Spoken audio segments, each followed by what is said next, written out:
Ya pemirsa, jelang Idul Fitri, PLN terus melakukan berbagai langkah untuk menjaga keandalan pasokan listrik bagi masyarakat.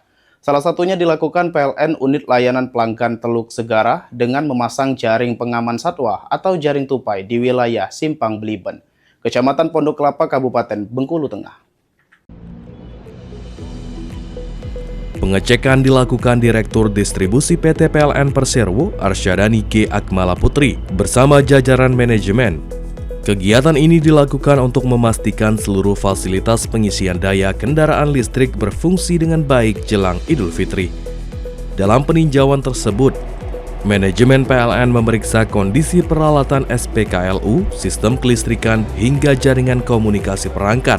Selain itu, kesiapan petugas di lapangan juga turut dipastikan agar layanan pengisian daya kendaraan listrik dapat berjalan lancar selama periode mudik Lebaran.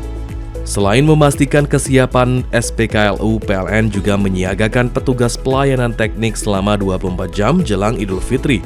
Petugas akan memantau kondisi sistem kelistrikan serta merespons dengan cepat apabila terjadi gangguan, sehingga pasokan listrik bagi masyarakat tetap andal selama masa mudik dan perayaan Idul Fitri.